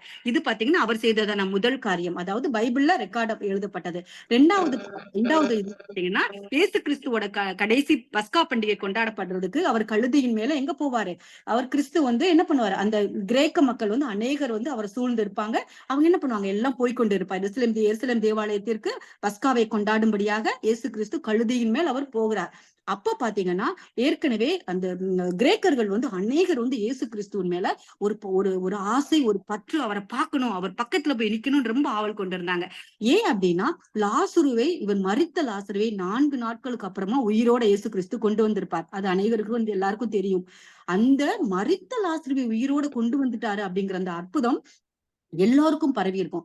அதனால அத கிரேக்கர்கள் அதிகமா அறிந்து கொண்டு அவரை பார்க்கணும் ஒரு இறந்த மனுஷனா எப்படி உயிரோட கொண்டு வர முடியும், அவ்வளவு பெரிய அற்புதர் அவரை நாங்க பார்க்கணும்னு ரொம்ப ஆசை கொண்டிருப்பாங்க. அப்ப என்ன பண்ணுவாங்க அப்படின்னா, அந்த ஒரு ஒரு இன்சிடென்ட்னால என்ன பண்ணுவாங்க, நிறைய கிரேக்கர்கள் வந்து என்ன பண்ணுவாங்கன்னா, பிலிப்புவின் இடத்துல வந்து நாங்க வந்து இயேசு கிறிஸ்துவ சந்திக்கணும், அதுக்கு நீங்க ஏற்பாடு பண்ணித்தாங்கன்னு கேட்பாங்க. ஆனா பிலிப்பு வந்து என்ன பண்ணுவாரு, இயேசு கிறிஸ்துவோட ரொம்ப நெருங்கின தொடர்புல இருந்தது யாருன்னா அந்திரே. அவர் தான் ஒரு ஒரு என்ன பண்ணுவாருன்னா, அவர் தான் கவனிப்பவர் மாதிரி, எல்லாரையும் அசஸ் பண்றது அவர் தான். நீ இந்த வேலையை பண்ணு, நீ இந்த வேலையை பண்ணுங்கிறதான ஒரு பிரதானமான ஒரு வேலையை அந்த இடத்துல செய்யறதான வேலையை அந்திரேயா செய்து கொண்டிருப்பார். அப்ப அந்திரேயா கிட்ட பிலிப்பு வந்து என்ன பண்ணுவார், இந்த கிரேக்க ஜனங்களை கொஞ்சம் பேரை வந்து கூட்டிட்டு போவார். அப்ப அந்திரேயா வந்து என்ன பண்ணுவாருன்னா, அவர் வந்து உடனே ஓகே நீங்க பாக்கணுமான்னு சொல்லிட்டு இயேசு கிறிஸ்து கிட்ட கூட்டிட்டு அவங்களை கொண்டு போய் விடுகிறார். அப்ப என்ன பண்றாரு, அந்த மாதிரி அவரு தனக்கு தனக்கு தனக்கு கிடைத்ததான எந்த ஒரு ஒரு பெருமையும் அதிகாரத்தையும் என்ன பண்ணல, தனக்குன்னு ஏன் நீங்க என்னைய மீட் பண்ணா போதும், அவர் ரொம்ப பிஸியா இருக்காரு அப்படிங்கிற மாதிரி கூட சொல்லாம, ஓ நீ இயேசு கிறிஸ்துவை சந்திக்க வேண்டும், வாங்க போகலாம் அப்படின்னு சொல்லிட்டு என்ன பண்றார், அவரு கூட்டிட்டு போயிட்டு இயேசு கிறிஸ்துவை சந்திக்கும்படியாக அவர் செய்கிறார். அந்த வாசிங்க சிஸ்டர், யோவான் 12:22. பிலிப்பு வந்து அதை அந்திரியாவுக்கு அறிவித்தான். பின்பு அந்திரேயாவும் அறிவித்தார்கள். இது வந்து என்ன பண்றாங்க, அந்திரேயா கிட்ட சொல்றாங்க. அந்திரேயா வந்து என்ன பண்றாரு, இயேசுவி கிட்ட அறிவித்து அவரை எல்லாரையும் மீட் பண்ணும்படியாக செய்கிறார். இது 2வது இன்சிடென்ட். 3வது, அதாவது பைபிள்ல ரெக்கார்ட் பண்ணப்பட்டதை நான் சொல்லிட்டு இருக்கேன். 3வது பாத்தீங்க அப்படின்னா, மார்க் எழுதின சுவிசேஷம் 13வது அதிகாரம் 30வது வசனத்துல 13வது அதிகாரம் 3வது வசனத்துல வந்து பாத்தீங்க அப்படின்னா, அவங்க கிட்ட வாசிங்க சிஸ்டர். பின்பு அவர் தேவாலயத்துக்கு எதிராக ஒலிவு மலையின் மேல் உட்கார்ந்திருக்கையில் பேதுருவும் யாக்கோபும் யோவானும் அந்திரேயாவும் அவரிடத்தில் தனித்து வந்து. இங்க வந்து என்ன பண்ணுவாங்க, அந்த 3 இவ்ளோ பேர் இருந்தாலும் அந்த ஒலிவ மலையில உட்கார்ந்து இருக்கும் போது, இயேசு கூட உட்கார்ந்து இருக்கும் பொழுது அந்திரேயா என்ன பண்ணுவாரு, நானு அவரோட 2ஆம் வருகைக்கான அடையாளங்கள் என்ன, அவர் வரும் பொழுது இந்த பூமியில என்னென்னலாம் நடக்கும், நான் திருப்பி மீண்டும் அவரோட கூட எப்போ மறுபடியும் நான் அவர் கூட இருப்பேன் அப்படின்னு சொல்லிட்டு அவருடைய திட்டத்தை அறிந்து கொள்ளும்படியாக என்ன பண்றார், முன்பாக வந்து அவர்கிட்ட கொஸ்டின் கேட்கிறார். நான் வந்து உங்க கூட இருக்கணும், அவரோட திட்டத்தை அறிந்து கொள்ளணும். அவரோட மெயின் போக்கசிங் வந்து அந்திரேயாவோட போக்கசிங் அதன் மேலதான் இருந்தது. இயேசு கிறிஸ்து போயிட்டான்னு இயேசு கிறிஸ்து எல்லாத்தையும் சொல்லிடுவாரு அவங்க கிட்ட, இந்த மாதிரி நான் வந்து கொல்லப்படுவேன், இந்த மாதிரி நான் எனக்கு நடக்கும், நான் மறுரூப மலையில இந்த மாதிரி உங்களுக்கு ஒரு தரிசனத்தை கொடுப்பேன், போயிட்டு 3ஆம் நாள் நான் மறு உயிர்த்தெழுவேங்கிறதான அவரோட திட்டத்தை அனைவத்தையும் வெளிப்படுத்தும் பொழுது அந்திரேயா அதை என்ன பண்ணுவாரு, அவருக்கு ஏற்ற மாதிரி அவர் அதை கேட்டுக்கொண்டே இருப்பார். அப்போ அவரோட திட்டத்தை, இயேசு கிறிஸ்துவோட திட்டத்தை இவர் தெரிந்து கொள்ள ரொம்ப முனைப்பாக, ரொம்ப ஆர்வம் உள்ளவராக காணப்படுகிறார். இது இவ்வளவு மட்டும்தான் பாத்தீங்கன்னா அந்திரேயாவை குறித்து நம்ம பைபிள்ல ரெக்கார்ட் பண்ணப்பட்டிருக்கு. இப்போ வந்து பாத்தீங்க அப்படின்னா, இதற்கு அப்புறமா அந்திரேயா அப்போஸ்தலனுக்கு பின்னாடி இவரை போல நாம என்ன இவர்கிட்ட இருந்து கற்றுக்கொள்ளலாம் அப்படிங்கறதான அடுத்த செக்ஷனுக்குள்ளாக நம்ம போறோம். இப்ப பாத்தீங்கன்னா மீன் பிடிக்கிறவங்க வந்து பாத்தீங்கன்னா, ஆல்ரெடி நான் சொல்லிட்டேன், மிகவும் அவங்க எப்படி இருப்பாங்க, ரொம்ப தாழ்ந்தவர்களாக இருப்பாங்க, ரொம்ப அருவருக்கத்தக்கதான ஒரு ட்ரெஸ்ஸிங் சென்ஸோட இருப்பாங்க. இதுக்குதான் 1 கொரிந்தியர் 1:27 வாசிங்க சிஸ்டர். ஞானிகளை வெட்கப்படுத்தும்படி தேவன் உலகத்தில் பைத்தியமானவைகளை தெரிந்து கொண்டார். பலமுள்ளவைகளை வெட்கப்படுத்தும்படி தேவன் உலகத்தில் பலவீனமானவைகளை தெரிந்து கொண்டார். இங்க இயேசு கிறிஸ்து எவ்வளவோ பரிசேயர்கள், சதுசேயர்கள் அவங்க எல்லாம் என்ன பண்ணாங்க, படித்து நியாயப்பிரமாணங்களை கற்று தேர்ந்த அறிவாளிகளா இருந்தாங்க. அவங்கள போய் அவர் சீஷர்களாக தேர்ந்தெடுத்து கொள்ளல. யார தேர்ந்தெடுத்து கொண்டார், பலவீனமானவர்களையும் என்ன பண்ணினாரு, அவர்கள் இயேசு கிறிஸ்து மாணவர்களையும் மட்டும்தான் தெரிந்தெடுத்து கொண்டார் தன்னுடைய சுவிசேஷத்திற்கு. இவர்கள் தான் என்ன பண்ணுவாங்க, தேவையான ஆட்கள் அப்படின்னு சொல்லி மிகவும் தாழ்ந்தவர்களை மட்டும்தான் தெரிந்து கொண்டார். அதே போல நம்மளுடைய வாழ்க்கையில நம்மளை விட தாழ்ந்தவங்க கிட்ட, அதாவது நம்ம உயர்ந்தவங்கன்னு நான் சொல்ல வரல, அதாவது நம்மளோட படிப்புல குறைவானவர்களோ, நம்ம விட வசதியில குறைவானவர்களோ, இந்த மாதிரி நம்மளுடைய சரிசமமா நம்ம பழகுறதற்கு நம்ம தயக்கம் காட்டுறோமா? கொஞ்ச நேரம் நம்ம யோசிப்போமா? நம்ம தயக்கம் காட்டுறோமா? எல்லார்கிட்டையும் இல்ல, என்னுடைய சபைக்கு வர்றவங்க எல்லாருமே என்னோட உற்றார் உறவினர், எல்லாரும் என்னோட சகோதரர்கள், கிறிஸ்துவாகிய தலையாகிய கிறிஸ்து சபையில் இருக்கும் பொழுது நம்மள அவருடைய சரீர அங்கங்கள், எல்லா சரீர அங்கங்களும் ஒண்ணுதான் அப்படிங்கிற அந்த சமத்துவத்தோட நம்ம அவங்களோட பழகுறோமா? இல்ல. சில பேருக்கு வந்து நம்மளுக்கு என்ன ஒரு ஏற்றத்தாழ்வுகள் காணப்படலாம். ஏன்னா அவங்க எல்லாம் ஓகே, அவங்க எல்லாம் நான் படிச்சவங்க, இப்ப நான் டாக்டருக்கு படிச்சிருக்கேன், அவங்க எல்லாம் ரொம்ப படிக்கல, அந்த பொண்ணு ரொம்ப ஒரு மாதிரி இல்லிட்ரேட்டா பேசுறாங்க, அவங்களுக்கும் சரியா 4 பேர்கிட்ட எப்படி பிஹேவ் பண்ணணும்னு கூட தெரியல அப்படின்னு சொல்லிட்டு அவங்ககிட்ட நம்ம குற்றம் சாட்டிட்டு நம்ம ஒதுங்கி இருக்கிறோமா? இல்ல. இயேசு கிறிஸ்துவே என்ன பண்றாரு? மிகவும் தாழ்மையாக இருந்திருக்க அந்திரேயாவை நோக்கி பார்த்து அப்போஸ்தலன் அப்படிங்கிற தன்னுடைய பிரதான வேலையவே கொடுத்தார். அதே போல நம்மளும் என்ன பண்ணணும்? உயர்ந்தவர் தாழ்ந்தவர் அப்படிங்கிற எந்த ஒரு வித்தியாசமும் இல்லாம சுவிசேஷத்தை நம்ம அனைவருக்கும் அறிவிக்கணும். இவங்க வேணும், இவங்க வேணாம், இவங்களுக்கு தான் சுவிசேஷம், இவங்களுக்கு தான் சத்தியம் அப்படிங்கிறது எதுவுமே கிடையாது. அவங்கள ரட்சிப்புக்குள்ள நடத்த வேண்டியது நம்மளுக்கு இருக்கிறதாக நம்மளுக்கு கொடுக்கப்பட்ட ஒரு பெரிய வேலையாக இருக்கிறது. அதுக்கு அடுத்து பாத்தீங்க அப்படின்னா, இப்ப அந்திரேயா யார்கிட்ட வந்து சிஷ்யனா இருந்தவரு? ஜான் தி பேப்டிஸ்ட் அவருக்கு, யோவான் ஸ்நானகன் கிட்ட அவர் வேலை செஞ்சவரு.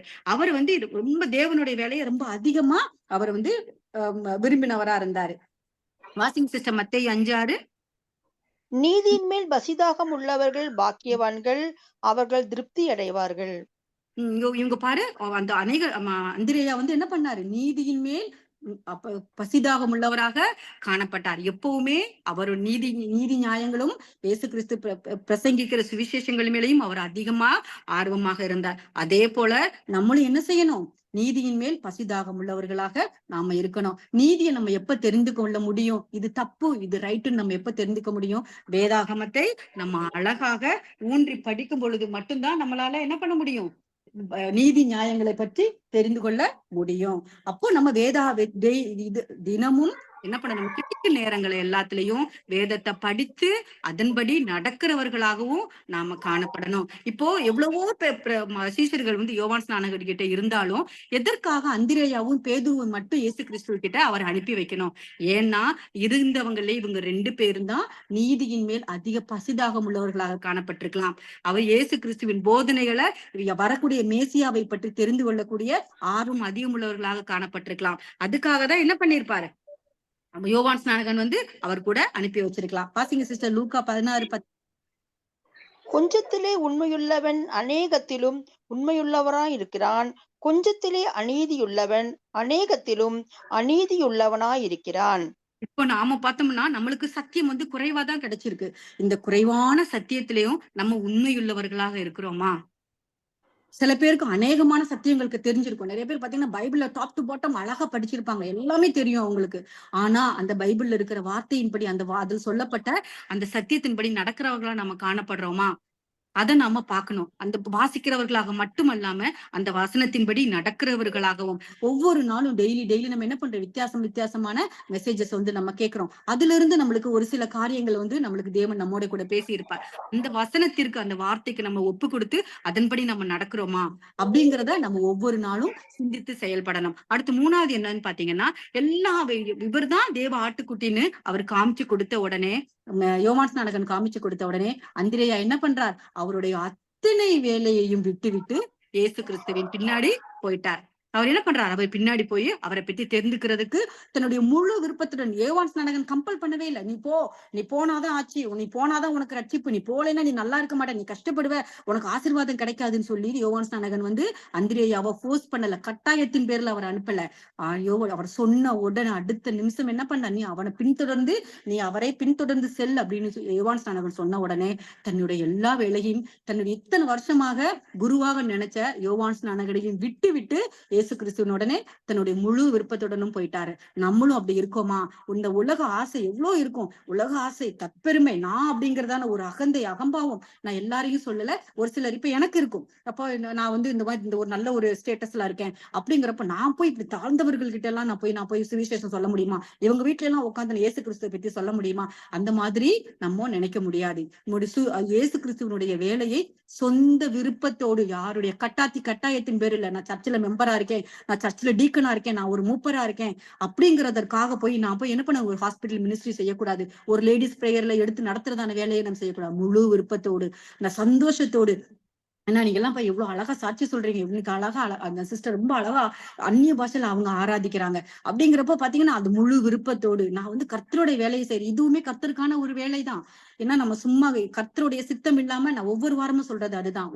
கர்த்தருடைய சித்தம் இல்லாம யாருமே இந்த இடத்துல இல்ல. எல்லாருக்கும் கர்த்தருக்கு உண்டான ஒரு விசேஷமான அழைப்பு இருக்கிறதுனாலதான் நாம இந்த இடத்துல அசம்பிள் ஆயிருக்கோம். கர்த்தரை பிடித்து நம்ம வார்த்தைகளை பேசுறோம், கேட்கிறோம். அதற்காக நம்ம இருதயத்துல குத்தப்பட்டவர்களாக நம்ம என்ன பண்றோம், அவர் சந்நிதியில நம்ம உட்கார்ந்து இருக்கோம்.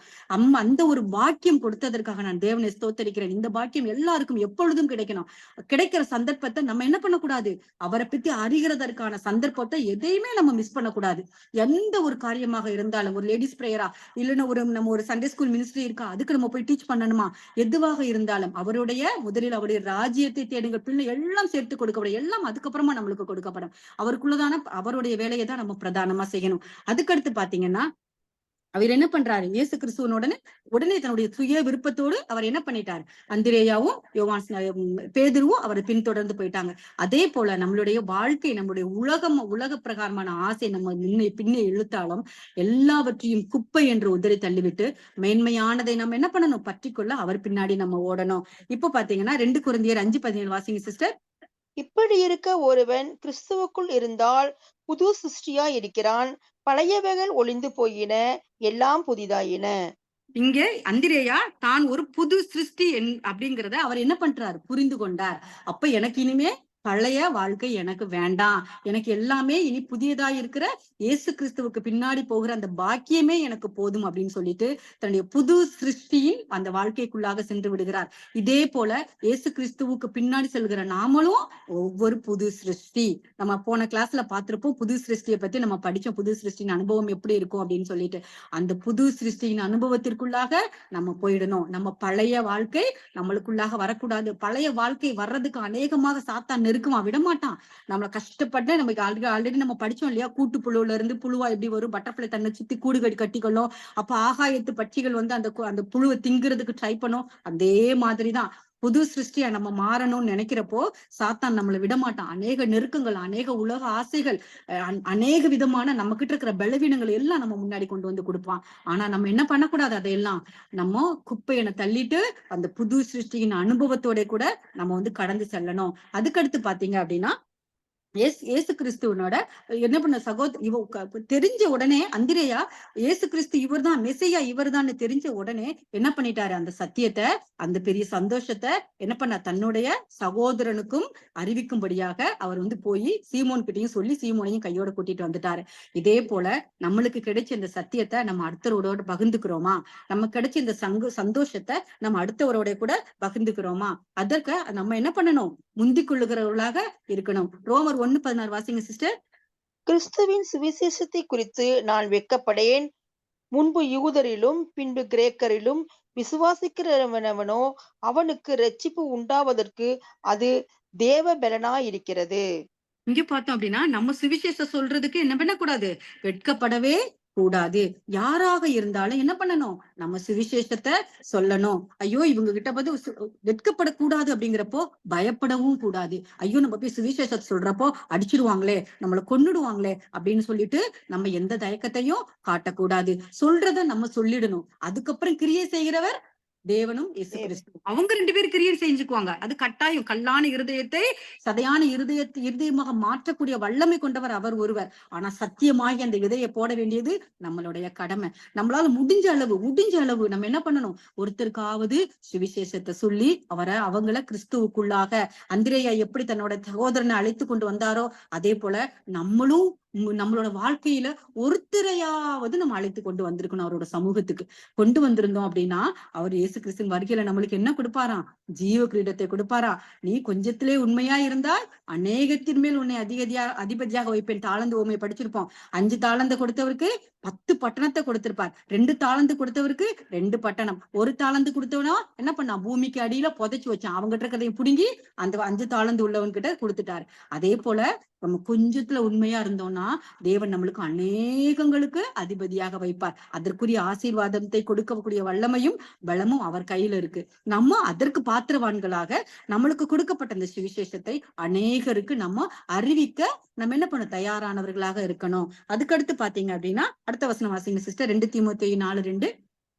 சமயம் வாய்த்தாலும் வாய்க்காவிட்டாலும் ஜாக்கிரதையாய் திருவசனத்தை பிரசங்கம் பண்ணு. எல்லா நீடிய சாந்தத்தோடும் உபதேசத்தோடும் கண்டனம் பண்ணி கடிந்து கொண்டு புத்தி சொல்லு. இங்க பாருங்க, நம்மளுக்கு எவ்வளவு அழகா தீமோத்தேயுக்கு சொல்லியிருக்காரு பாருங்க. சமயம் வாய்த்தாலும் வாய்க்காவிட்டாலும் ஜாக்கிரதையாய் திருவசனத்தை பிரசங்கம் பண்ணு.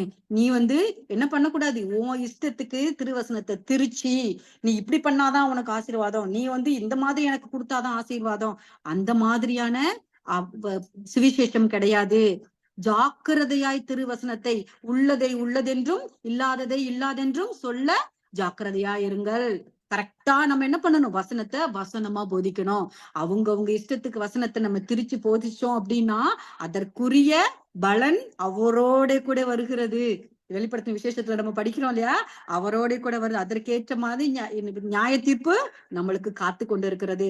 சுவிசேஷம் சொல்லணும், ஆனா அத இயேசு கிறிஸ்து எப்படி மக்களுக்கு பிரசங்கம் செய்தார், எப்படி கண்டித்து உணர்த்தினார். அவரே யோவான் ஸ்நானகன் பாத்தீங்கன்னா பரிசேயர்களுக்கு விரியன் பாம்பு குட்டிகளே அவ்வளவு அதிகார துணியோடு அவர்களை என்ன பண்ணிருப்பாரு, அவங்களை திட்டி அவர் பேசியிருப்பார். அதே போல தப்பு பண்ணிருத்த நீங்க பண்றது தப்புன்னு நம்ம சொல்லணும். அவர்கள் செய்கிறதா நல்ல காரியங்களை தட்டி கொடுக்கிறவர்களாகவும் நம்ம காணப்படணும். அவனை இந்த லைட்டை நம்ம அப்படி பாராட்டிட்டோம்னா அவன் தலையில ஏறி உட்காந்துருவான், சொல்லவே வேண்டாம். அந்த மாதிரியான குணலட்சணம் நம்ம கிட்ட இருக்கக்கூடாது. எதுவாக இருந்தாலும் அழகா பாராட்டி, நீ ரொம்ப நல்லா பண்ணீங்க சிஸ்டர் அப்படின்னு சொல்லி ஒருத்தருக்கு ஒருத்தர் ஆறுதல் படுத்தி அரவணைச்சு சந்தோஷப்படுத்தி தேவனுக்குரிய ஊழியத்தை உற்சாகப்படுத்தி நம்ம அடுத்தவங்களை செய்ய வைக்கிறதுல நாம முந்திக் கொள்ளணும். அதே போல கடிந்து பேசுகிறதுலையும் நீங்க தப்பா உங்களுக்கு அட்வைஸ் பண்ணிருக்கீங்க, இது நீங்க செஞ்சது தப்பு சிஸ்டர், நீங்க இப்படி பண்ணிருக்க கூடாது, இந்த மாதிரி உங்களுக்கு எந்த சத்தியம் உங்களுக்கு எங்க போதிச்சிருக்கு, எந்த இடத்துல இதை பத்தி குறிக்கப்பட்டிருக்குன்னு நம்ம என்ன பண்ணணும், வசனத்தை ஆதாரமாக வைத்து அவர்களை கடிந்து கொள்ளும் பொழுது அவர்கள் தன்னுடைய குற்றத்தை உணர்ந்து கொள்வார்கள். தேவன் அதற்குரிய பலத்தையும் அதற்குரிய ஞானத்தையும் அந்த நேரத்துல உங்களுக்கு கொடுப்பார். ஆனால் உங்களுடைய உபதேசம் எதன் மணி இருக்க சத்தியத்தின்படி இருக்க வேண்டாம். அதுக்கடுத்து பாத்தீங்க அப்படின்னா, இப்ப நம்ம ஒரு மரக்காலை வெளிச்சு ஒரு கேண்டில ஏத்திட்டு அதை மரக்காலினால மூடி வச்சோம்னா அதனால பிரயோஜனம் இருக்கா? ஒண்ணுமே கிடையாது. அப்ப என்ன பண்ணணும், அந்த வெளிச்சம் முதல்ல அந்த வீட்டுக்கு கொடுக்கணும். அப்போ நம்மளோட சுவிசேஷமும் பிரசங்கமும் நம்மளுடைய வெளிச்சமும் முதல்ல எங்க கொடுக்கணும், நம்ம வீட்டுக்குள்ள கொடுக்கணும். அந்த சிஸ்டர் இன்னைக்கு அழகா ஜெபிச்சாங்க இல்லையா, முதல்ல என்ன பண்ணணும், எழுப்புதல் நம்ம வீட்டுக்குள்ள இருந்து தொடங்கணும். அப்புறம் நம்ம ஊருக்கு தொடங்கணும், வெளியில வரணும். அந்த ஊர்ல இருந்து சுற்றி வட்டார பகுதிக்கு போகணும், அதுல இருந்து நம்மளுக்கு இருக்கிற மாவட்டத்திற்கு போகணும், அப்புறம்தான் நம்மளுடைய தேசத்திற்கு போகும். அப்ப முதல் வெளிச்சம் நம்மளுக்கு எங்க வரணும், நம்மளுடைய வீட்டிற்குள்ளாக வரணும். நம்ம எழுப்புதலின் அந்த சுவிசேஷம் எங்க வரணும், நம்மளுடைய இருதயத்தில் வரணும். இருதயத்தில் இருக்கிறதான வெளிச்சம் நம்ம குடும்பத்துக்குள்ள இருக்கணும். நம்ம குடும்பத்தில் பற்றி எரிகிற அந்த வெளிச்சம் நம்மளுடைய தெருக்களுக்கு தெரியும். நம்மளுடைய தெருக்கள்கள்ல இருக்கிற அந்த வெளிச்சம் நம்ம ஊருக்கு தெரியும். அதன் மூலமாக சுவிசேஷம் பிரசங்கிக்கப்படும். அதுக்கப்புறம் பார்த்தோம் அப்படின்னா அந்த வெளிச்சம் இப்போ அதே போல அடுத்து செய்த அற்புதம் அப்படின்னு பார்த்தோம் அப்படின்னா, இயேசு கிறிஸ்து செய்த ஆக்சுவலா கானாவூர் கல்யாணம் தான் முதல் அற்புதமாக நம்ம பைபிள்ல குறிப்பிடப்பட்டிருக்கோம். அது இல்ல முதல் அற்புதம், அது ஊருக்கு செய்தது. இந்த அற்புதம் தான் முதல் அற்புதம் ஆக்சுவலா. ஏன்னா 5 மீன்களும் 2 அப்பத்தையும் 5000 புருஷர்களுக்கு விநியோகம் செய்யப்பட்டது, போஜனம் கொடுக்கப்பட்டது. இதுதான் நம்ம பைபிள்ல இருக்கிறதான இயேசு கிறிஸ்து செய்த முதல் அற்புதம். இந்த அற்புதத்தை செய்யறதற்கு அந்திரேயா தான் ஒரு கருவியாக செயல்பட்டார். அவர் தான் போய் தேடி பிடிச்சு எல்லா சீஷர்களும் தேடி இருக்கலாமா இருக்கும், ஆனா அந்திரேயா தான் போய் அந்த பையன்கிட்ட இருக்குன்னு அவர் ஆளை பார்த்து கண்டுபிடிச்சு என்ன பண்ணிருப்பார், கூட்டிட்டு இயேசு கிறிஸ்து கூட விட்டுருப்பார். அதே போல அவர் செய்தது ஒரு சின்ன காரியம் தான், அந்த அந்திரேயா செய்தது ஒரு பெரிய சின்ன காரியம். அதே போல நம்ம கிட்ட இருக்கிறதான ஒரு சின்ன கடுகளவு விசுவாசம் நம்மளுக்கு பெரிய மலையளவு ஒரு விசுவாசத்தை நமக்கு கொடுக்கும். வாசிங்க சிஸ்டர், மத்தேயு 17:20. ஸ்கிரீன்ல வரல சிஸ்டர், மத்தேயு சாரி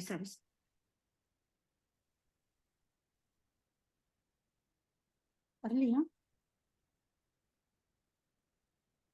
சிஸ்டர்? வரலைங்க சிஸ்டர்.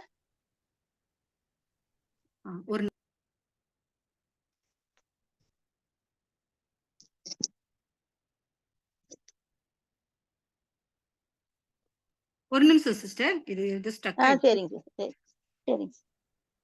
மாமா மறுபடியும் ஸ்டக் ஆயிடுச்சு, நின்னுச்சு பாரு. இதாகல இல்லையா, இதுல வரல.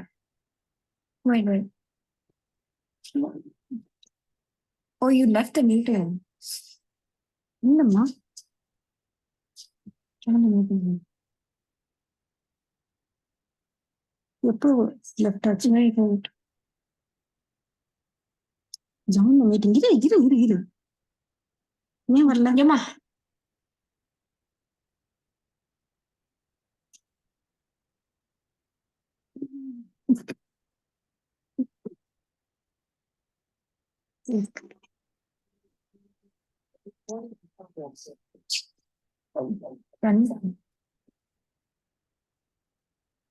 சிஸ்டர் எனக்கு இந்த நம்பரை கோஹோஸ்ட் பண்ணிருங்க sister. Okay sister.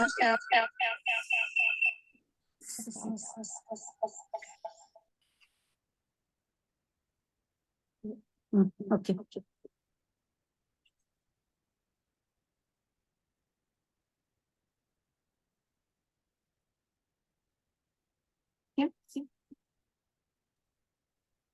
Okay sister. இப்போ வந்துச்சு சிஸ்டர், வந்துச்சு. மத்தேயு 17:20 வந்துச்சு சிஸ்டர். வாசிங்க அதற்கு சிஸ்டர். இயேசு, உங்கள் அவிசுவாசத்தினாலே தானே. கடுகு அளவு விசுவாசம் உங்களுக்கு இருந்தால் நீங்கள் இந்த மலையை பார்த்து இவ்விடம் விட்டு அப்புறம் போ என்று சொல்ல அது அப்புறம் போகும். உங்களால் கூடாத காரியம் ஒன்றும் இராது என்று மெய்யாகவே உங்களுக்கு சொல்லுகிறேன். இங்க அந்திரேயா பண்ண அந்த சின்ன ஒரு காரியம் அவருக்கு என்ன பண்ணு, ஒரு பெரிய ஒரு அற்புதத்தை இயேசு கிறிஸ்துவால செய்யும்படியாக அது அமைந்தது. அதே போல நம்மளுக்கு இருக்கிறதான அந்த கடுகளவு விசுவாசம் கூட என்ன பண்ணணும், பெரிய மலையளவு ஒரு பெரிய காரியத்தை செய்யக்கூடியதாக இருக்கும். அதுக்கடுத்து பாத்தீங்க அப்படின்னா அந்த இடத்துல வந்து இயேசு அந்த இடத்துல அந்திரேயா வந்து அந்த காரியங்கள் எல்லாத்தையுமே அவரை எடுத்துக்காம அந்த சின்ன பையனையும் என்ன பண்ணிருப்பாரு, அவரோட கூட்டிட்டு போய் இயேசு கிறிஸ்து கிட்ட அறிமுகம் பண்ணிருப்பாரு. இவர்கிட்ட இந்த குட்டி பையன் கிட்டதான் பிரெட்டும் அந்த மீனும் இருந்துச்சு அப்படின்னு சொல்லி அந்த பையனையும் இயேசு கிறிஸ்து பக்கத்துல கொண்டு நிப்பாட்டி இருப்பாரு. அதே போல நம்மளையும் நம்ம என்ன பண்ணுவோம், நான் தான் இந்த வேலையை செய்யறேன் அப்படின்னு சொல்லி நம்ம தற்பெருமையை எடுத்துக்கொள்ளாம அந்த பெருமையை அந்திரேயா போல அடுத்தவர்களுக்கும் கொடுக்கிறதற்கு நம்ம தயாரானவர்களாக இருக்கணும். வாசிங்க சிஸ்டர், பிலிப்பியர் 4:19.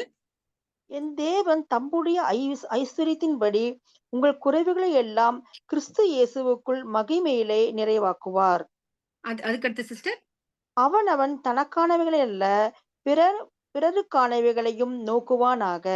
இப்போ பாருங்க, அவர் வந்து அந்த பெருமையை தான் எடுத்துக்காம இவர் என்ன பண்ணிட்டார், அடுத்தவர்களுக்கும் அவர் அந்த குட்டி பையனுக்கும் அந்த பெருமை கிடைக்கணும் அப்படின்னு சொல்லிட்டு அவர் நினைத்தது போல நம்மளும் என்ன பண்ணணும், அவனுக்கானவைகளை நினைக்காம அடுத்தவர்களுக்கானவைகளையும் நம்ம பிறருக்கானவைகளையும் நாம நினைக்கணும். அவங்களுக்கும் அந்த தேவையான அந்த ஒரு பாராட்டுதல், அந்த தேவையான அந்த இடத்துல ஒரு அங்கீகாரம் அடுத்தவர்களுக்கும் கிடைக்கணும். அப்படிங்கறதுல நாம என்ன பண்ணணும், ரொம்ப ஜாக்கிரதை உள்ளவர்களாக காணப்பட வேண்டும். அதே போல பாத்தீங்க அப்படின்னா இயேசு கிறிஸ்துவோட வந்து ரொம்ப எல்லா சீஷர்கள்லயுமே காட்டிலும் அந்த அந்திரேயா தான் முதலில் அழைக்கப்பட்டவர்.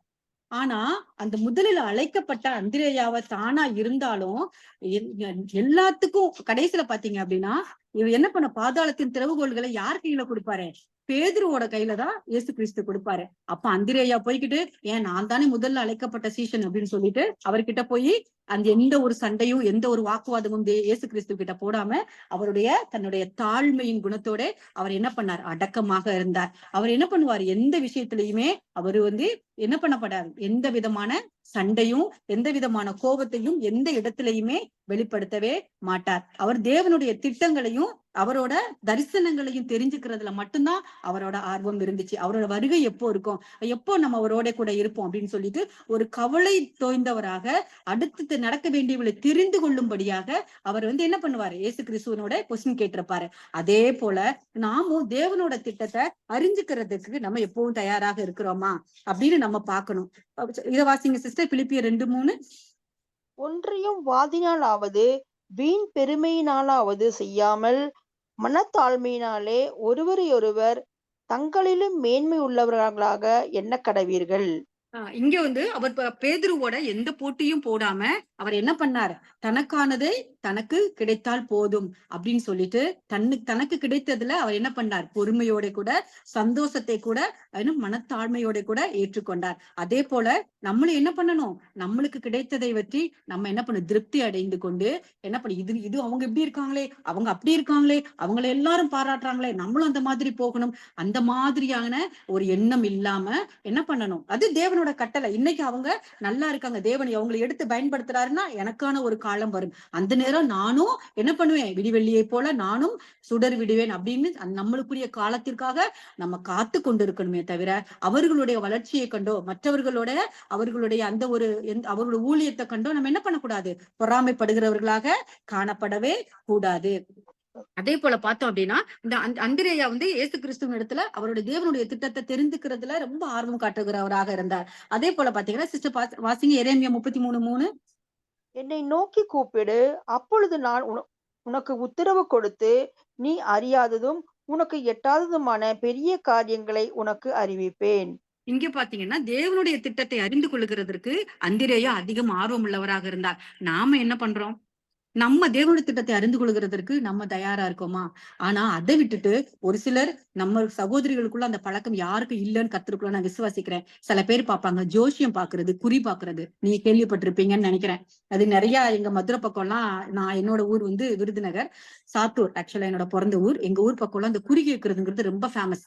எனக்கு இப்படி நடக்குமா? எனக்கு எப்படி கல்யாணம் நடக்கும்? எனக்கு எப்ப குழந்தை பாக்கியம்? எனக்கு எத்தனை குழந்தை இருக்கு? என் வீட்டுக்காரர் எப்படி இருப்பாரு? பிசினஸ் பண்ணுவாரா? இல்ல கவர்மெண்ட்ல வேலையில இருப்பாரா? இந்த மாதிரி எல்லாமே இந்த குறி கேட்கிற பழக்கம், இந்த கல்யாணம் பண்றதுக்கு பொருத்தம் பாக்குற பழக்கம், இது அநேகர்கிட்ட இருக்கு. பொருத்தம் சரியில்லை, ஜாதகம் சரியில்லைன்னா கல்யாணமே பண்ண மாட்டாங்க. அந்த மாதிரியான ஒரு ஊர் பேக்ரவுண்ட் தான் என்னோட ஊரெல்லாம். அந்த மாதிரி நம்மளுக்கானவைகளை கேட்டு குறி கேட்டுட்டு நம்ம இருக்கிறோமா? இல்ல, தேவனுடைய திட்டத்தை அறிந்து கொள்ள வாஞ்சியுள்ளவர்களாக நம்ம காணப்படணும். நான் இருக்கிறப்போ தேவன் வந்து அதற்கு பதிலே தரமாட்டார். அதுக்கு ஒரு நம்மளோட ஜெபத்துல நீங்க நல்லாவே நீங்க நோட் பண்ணி பாருங்க. எனக்கு இது வேணும், எனக்கு அது வேணும், நம்ம ஜெபிக்கிற ஜெபத்தை காட்டிலும் அந்த சகோதரியோட ஹஸ்பண்ட் இன்னைக்கு உடம்பு சரியில்லாம இருக்காங்க, அதை நீங்க சுகப்படுத்துங்கப்பா. அந்த குழந்தைக்கு நல்ல ஞானத்தை கொடுங்க. அடுத்த வருஷம் இந்த 4 மாசத்துல எக்ஸாம் எழுத போறா, நல்ல ஞானத்தை கொடுங்க, நல்ல சுகத்தை கொடுங்க. அந்த மாதிரியான ஜெபத்திற்கு தான் தேவன் என்ன பண்ணுவார்? அதிகமாக பலத்தை கொடுப்பார். நீங்க அவங்கள ஜெபத்துல தாங்குறப்போ அவங்க உங்களை ஜெபத்துல தாங்குவாங்க. அந்த மாதிரியான ஜெபத்திற்கு தான் உடனடியாக பதில் கிடைக்கும். எனக்கு கார் வேணும், எனக்கு வீடு வேணும், எனக்கு நான் இந்த மாதிரி நல்லா இருக்கணும் அப்படிங்கிற எனக்குன்னு வாரப்போ அந்த ஜெபம் தேவனுடைய சந்நிதியை எட்டவே எட்டாது. அவருடைய காரியத்திற்காக இருந்தா கட்டாயம் எட்டும். அப்பா நான் சுவிசேஷம் சொல்லணும், அப்பா அந்த சகோதரிட்ட போய் நான் சுவிசேஷத்தை சொல்ல போறேன், எனக்கு நீங்க தான் என்னோட வாயா இருந்து பேசுங்கப்பா. அந்த அந்த ஜெபத்தை தேவன் கட்டாயம் கேட்பாரு. என்ன, நீங்க போறது யாரோட வேலைக்கு? தேவனுடைய வேலைக்காக போறீங்க, அவருடைய சித்தத்தை செய்யறதுக்காக போறீங்க, அவருடைய பிள்ளைகளை நீங்க தேர்ந்தெடுக்கும் பொருட்டு நீங்க எல்லாம் நீங்க வந்து போறீங்க. அந்த வேலையை கட்டாயம் தேவன் ஆசீர்வதிச்சு உங்களுக்கு அதை வாய்க்க பண்ணுவார். அதை விட்டுட்டு நம்மளோட ஆசீர்வாதம் எனக்குன்னு கேட்கிறப்போ தேவன் எதையுமே நம்மளுக்கு செய்ய மாட்டார். அதுக்கப்புறம் நம்ம கடைசி பாயிண்டா பார்த்தோம் அப்படின்னா, இன்னும் 2 நிமிஷத்துல முடிச்சுங்க சிஸ்டர். இப்ப அந்திரேயா கிட்ட காணப்பட்ட குணலட்சணங்கள் என்னென்னலாம் குணலட்சணங்கள் இருந்தது? அவரு என்ன பண்ணாரு? ரொம்ப பணிவோட யோவான் சொன்னவிட இயேசு கிறிஸ்து பின்னாடி போனார். விசுவாசம் அவர்கிட்ட இருந்துச்சு. ஏன்னா அவர்கிட்ட இப்ப இயேசு கிறிஸ்துவ பின்தொடர்ந்து போகும்போது மீன் பிடிக்கிற வலை, அவர்கிட்ட இருந்த சொத்து பத்திரம் எல்லாம் எடுத்துட்டு போனாரா? இல்ல. யோவான் சொன்ன அடுத்த நிமிஷம் இயேசு கிறிஸ்துவுக்கு பின்னாடி போனார். அப்போ அவர்கிட்ட இருக்கிறதான விசுவாசம், கிறிஸ்துவை பின்பற்றுறதுல வேகம். ஏன்னா இயேசு கிறிஸ்துக்கு போறப்ப அவர் பின்னாடி இவர் நடந்து போறார். இயேசு கிறிஸ்து கேட்கிறார், ஏன் என் பின்னாடியே வரீங்க அப்படின்னு சொல்லிட்டு. அப்ப இவர் ரபின்னு கூப்பிடுறாருல்ல, அப்ப இயேசு கிறிஸ்துவை அவரை பிடிச்சுக்கணும், அவர் கூடவே நான் நடக்கணுங்கிறதான அந்த வேகம் அவர்கிட்ட இருந்துச்சு.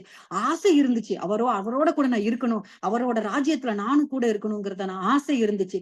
ஒரு திருப்தி இருந்துச்சு. எல்லாவற்றிற்கு மேலாக இவரோட நான் இருந்தா எனக்கு எல்லாம் போதும், எனக்கு எல்லாம் கிடைச்சாலும் கிடைக்காட்டாலும், நான் நல்லா இருந்தாலும் நல்லா இல்லாமல் போனாலும், எனக்கு சாப்பாடு கிடைச்சாலும் கிடைக்காட்டாலும், நான் தூங்கினாலும் தூங்கலைனாலும் நான் இவரோட கூட மட்டும்தான் இருப்பேன், இவர் தான் எனக்கு எல்லாம் அப்படின்னு சொல்லி இயேசு கிறிஸ்துவின் மீதான ஒரு பெரிய திருப்தி அவர்கிட்ட இருந்துச்சு. எல்லாவற்றிற்கு மேலாக அவர்கிட்ட தற்பெருமை அப்படிங்கறதான அந்த ஒரு பெருமை இல்ல.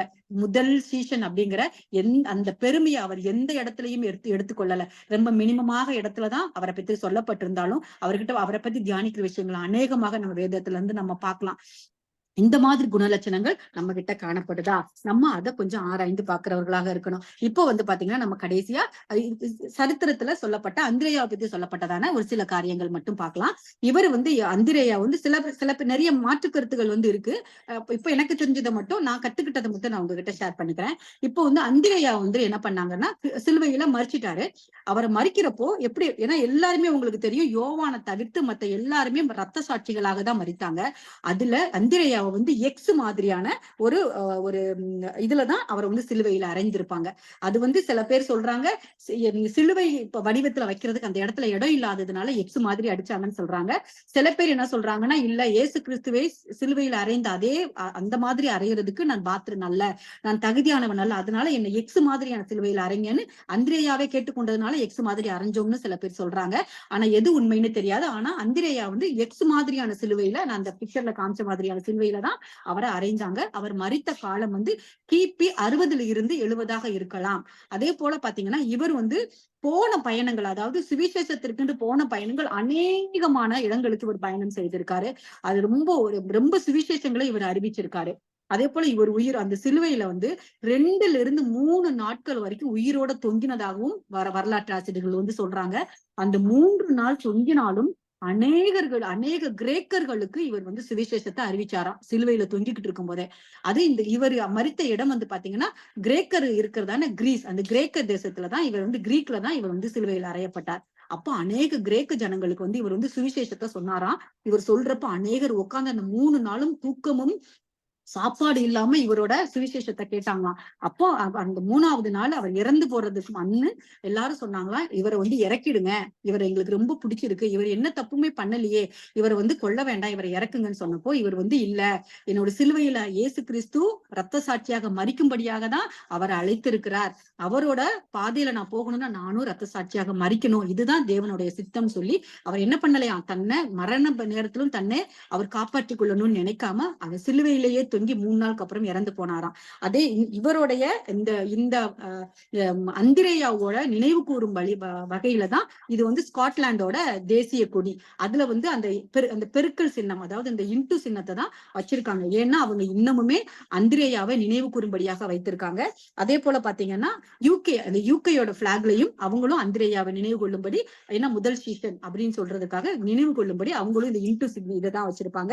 இது பாத்தீங்கன்னா ரஷ்யாவோட கப்பற்படை நேவி இருக்கும் இல்லையா, அந்த நேவியோட பிளாக், அதுலயுமே அந்திரேயாவோட இதுதான் போட்டு வச்சிருக்காங்க. இப்பவுமே அந்திரேயா, இவங்க எல்லாருமே அந்திரேயாவை நினைவு கொள்ளும்படியாக தான் அந்த பெருக்கல் சின்னம் இருக்கு. அந்திரேயாவோட எலும்பு இன்னும் பிரிசர்வ் பண்ணி வச்சிருக்காங்க. அந்த எலும்புகளுக்காக வேண்டி கிரீக் ஆர்த்தோடாக்ஸ், இந்த ஆர்த்தோடாக்ஸ் சர்ச் அப்படிங்கிற எல்லாமே பாத்தீங்கன்னா அந்திரேயாவின் கொள்கையின் மேல் கட்டப்பட்டதா தான் இருக்கணும். இப்போ சில ரோமன் கேத்தலிக் சர்ச் எல்லாம் பாத்தீங்கன்னா பேதுரு உபதேசத்தின் மேல் கட்டப்பட்டிருக்கும் இல்லையா, போப்பிசம் சொல்லி வச்சிருப்பாங்க அவங்க. அதே போல இந்த ஆர்த்தோடாக்ஸ், கிரீக் ஆர்த்தோடாக்ஸ் சர்ச் எல்லாமே பாத்தீங்கன்னா இந்த அந்திரேயா, நம்ம ஊர்லயும் கேரளாக்கள்ல எல்லாம் காணப்படுது ஆர்த்தோடாக்ஸ் சர்ச் அப்படிங்கிறது. இது பாத்தீங்கன்னா அந்திரேயாவின் மேல் கட்டப்பட்டதுதான் அந்த கிரீக் ஆர்த்தோடாக்ஸ் சர்ச். இவங்க இன்னும் அந்த எலும்புக்காக வேண்டி அந்த கவர்மெண்ட் கிட்ட சண்டை போட்டுட்டு இருக்காங்களாம், எனக்கு அந்த எலும்புகள் வேணும் அப்படின்னு சொல்லிட்டு.